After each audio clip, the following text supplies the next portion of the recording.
Ladies and gentlemen, hello from Pertica and welcome to one more nautical content video. This is a video part of the video series that we created specifically for the preparation of the Mediterranean Masterclass. The upcoming trip is from 2nd until the 16th of August. We sail from Alimos to the center of the Cyclades and then back to Alimos. And this video is going to help you a lot with the skills that you need to know in order to find yourself as useful as possible, but also prepared for the advanced skills that we're going to practice together. I hope you enjoy the video and also take a look about the upcoming trips for October and November. And see you on board.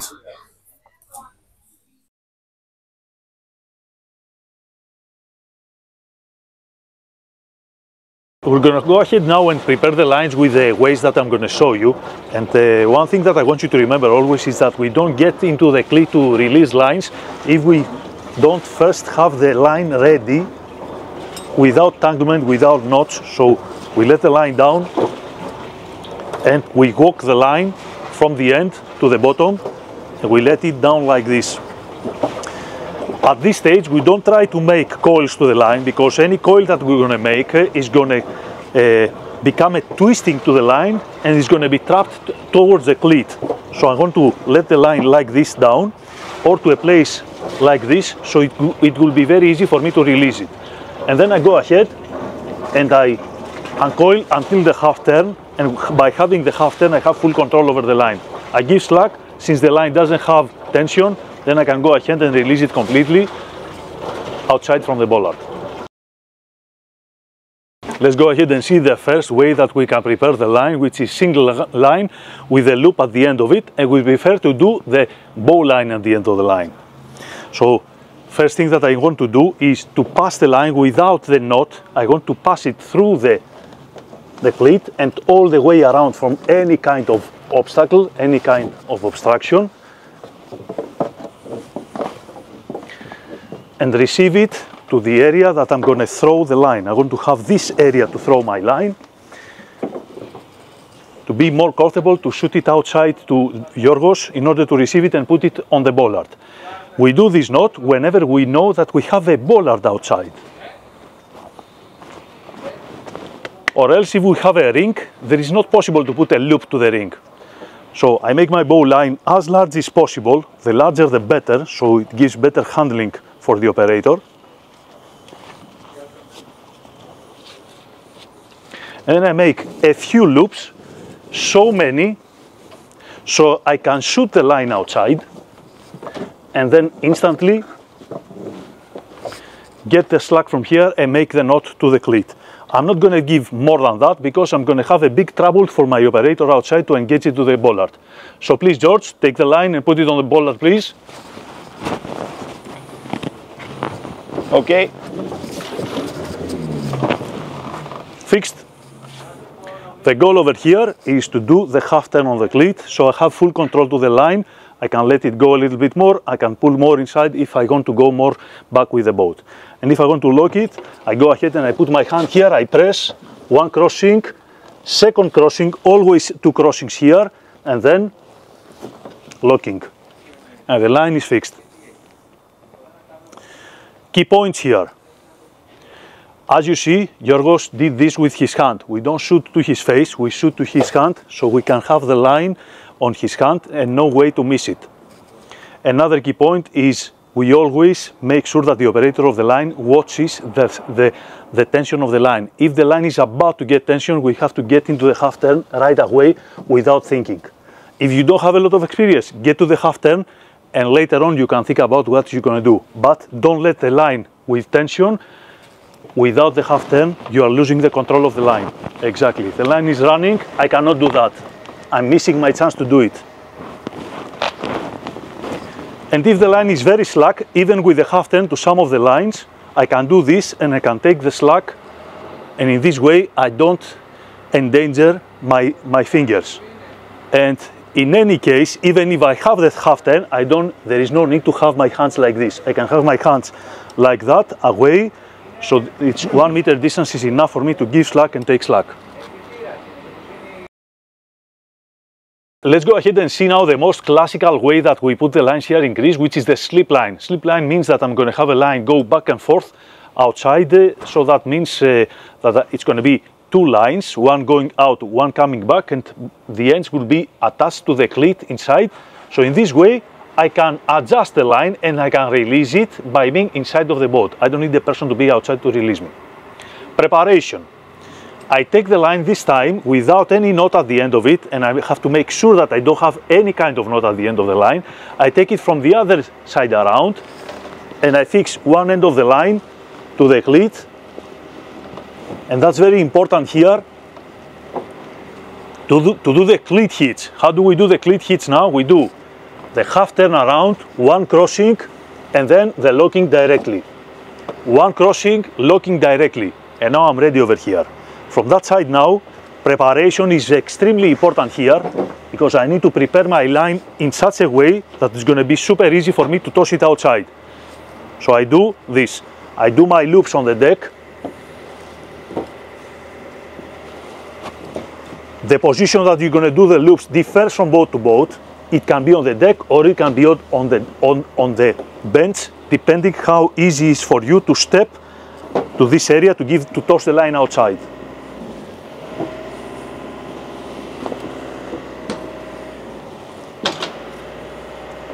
For me, because this is the shooting area, I'm going to put the line as it is coiled. I'm going to take it and put it on the bench.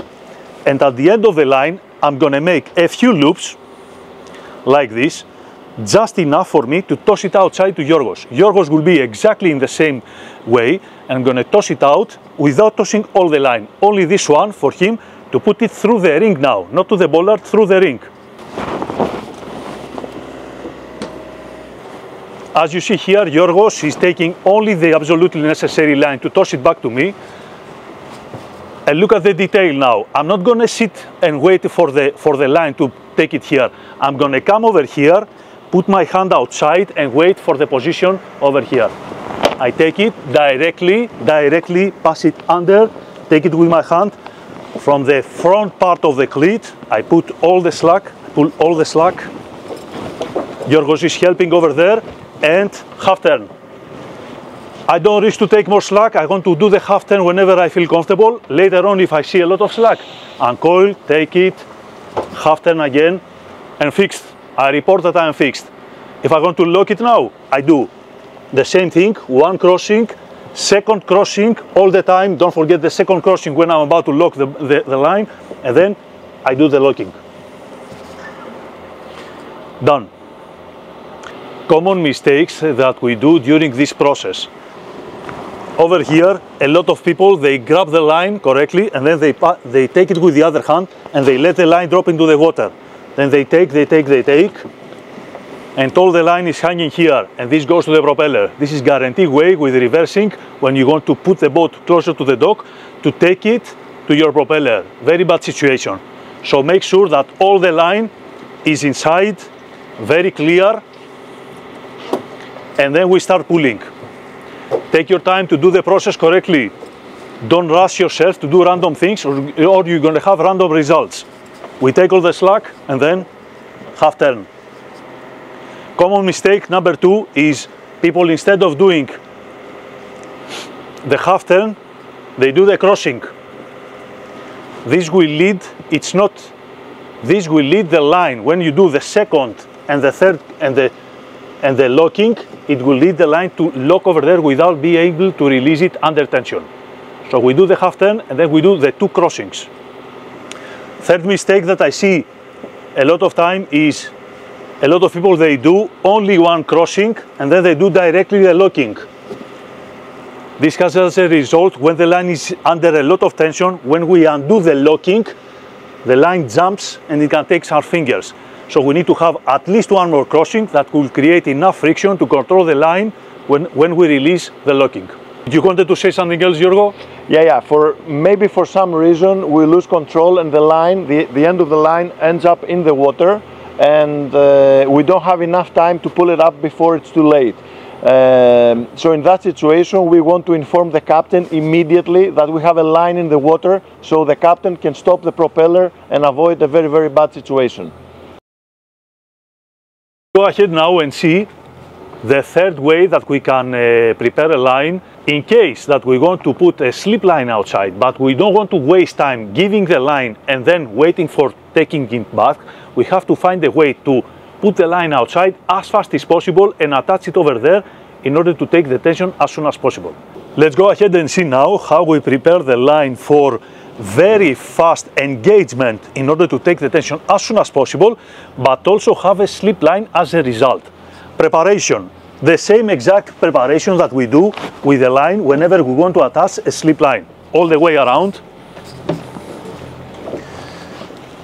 I go to the far end of the cleat, I do my half turn, one crossing and the locking, and I'm ready over here. Over here I should not have more than half a meter of line hanging like this. I prepare my line here.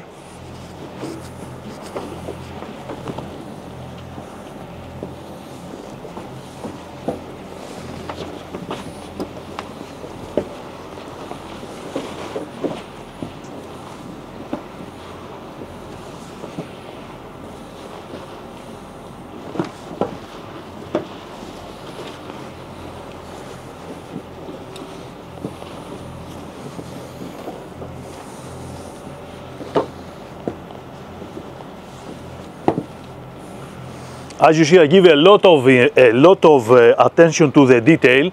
And why is that? Because something that looks beautiful, I know that is right. Something that doesn't look beautiful, I know that something is wrong. And then I prepare my few loops that I'm going to toss outside in order to get the line out. In this case, Yorgos will take all the line out and he will make 3 turns on the bollard in order to take the tension as soon as possible. Ready, Yorgo?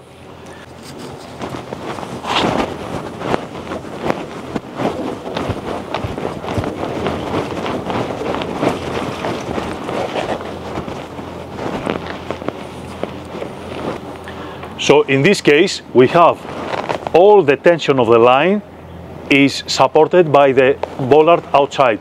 And then when I'm ready, I'm getting ready to receive the rest of the line. So what we can do here, I'm stepping slightly on the line. There is already friction here, so I don't need to trap my foot in the line. I'm making sure there is no unwanted loops in the rest of the line. I'm trying to be as fast as possible, but doing the right thing. The line is clear. I'll put it down and take the end of it. I'll make as much as I need. In this case, I think 4 loops are enough. I'm staying outside the circle for safety.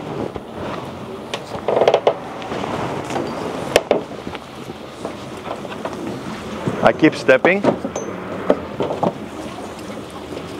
I'm ready. Ready? I'm undoing the loops and it's all yours. Fixed. 2 crossings, locking, done. So as you see over here, it sounds a little bit weird that people believe that this is more time consuming, but as you see, Yorgos had all his time in the world in order to fix the line properly, take the end of the line, toss it back to me. And why is that? Because we had the coils over here. We put the coils in 2 seconds and then we can take our time to release it and give it properly back as a slip line.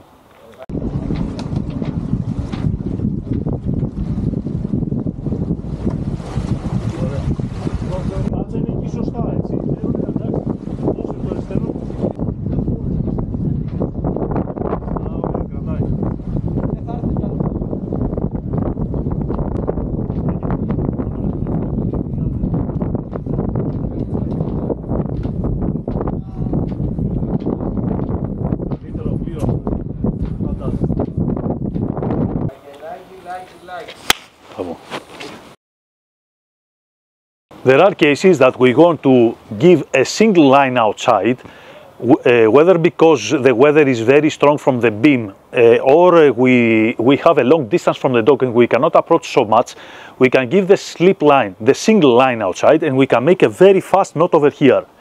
A lot of people, they do the bow line. Let's go ahead and see how we do the round end 2/2 hitches over here and how this can help us to attach the line as soon as possible. As you see over here, Yorgos has prepared a line that is without any knot at the end of it. So I'm going to have to take this line and attach it as fast as possible over here.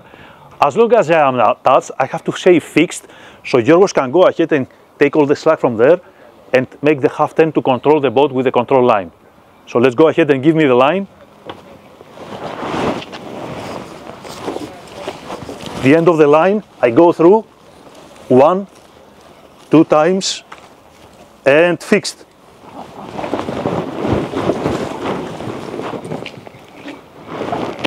As you see over here, I didn't finish my knot because it's the round end to half hitches. It's the only knot that I can do it under tension. Take a little bit more tension, Giorgo, in order to make it a little bit more realistic.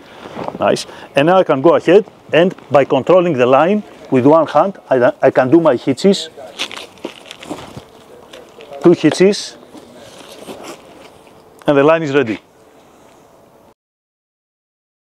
We already saw the 3 main ways that we do the lines. Let's go ahead and see an extra way that we use very, very often. We use it to the catamarans and to any kind of boat when we have severe weather and we want to give the line as fast as possible outside. So we don't risk to bring the boat inside and give the line directly, but we give the line outside first. Giorgo, you want to explain us what we'll do? In a situation like this, we have to find a way to approach the dock, not necessarily with anchor or not necessarily with lines ready as Alexander showed before. What we need to do is approach the dock in a distance where we can throw a line which has to be properly tossed outside the dock to somebody. As they prepare the line outside, I have all the time in the world to go out again, drop my anchor or prepare my docking procedures, and this person will start making a bow knot to the ring and throw it back to me when I'm ready. Okay, so let's do that. Yeah. So of course this Giorgos explaining this because imagine that we don't have a bollard or else we're going to have a bow line already made on the line, but we have a ring and we want to do it as fast as possible. Bow line here.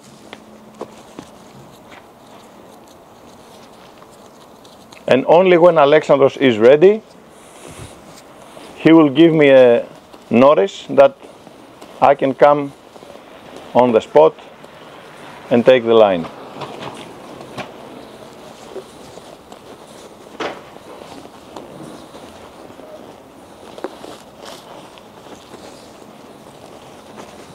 So now he will wave at me and tell me that he's ready. Giorgos, I'm ready.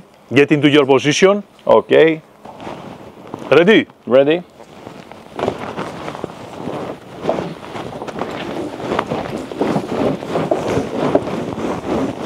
Fixed. You see how fast we did this and without any kind of interruption to our flow. I would add, Giorgo, a small key point here that Sure. the line shouldn't be so long, okay? So we give so much line, so we are expecting to take the slack in just 2 pullings and have the line already in tension and attach it to the cleat. So the line should be to the proper length, not too short, not too long. So we're not going to choose our longest line on the boat. We're going to try and choose one that serves the cause of that method. One more key point here is, as you see, I prepare the line as Giorgos did earlier. We prepare the line properly. If we do random fixing of the line, random coils to the line, then we are in danger to have entanglement with other lines or with our feet, which is the most dangerous of all, because in heavy weather we have to give thrust to the control line as soon as possible, and this can cause to the line to have a lot of force, which means a lot of damage in case of entanglement.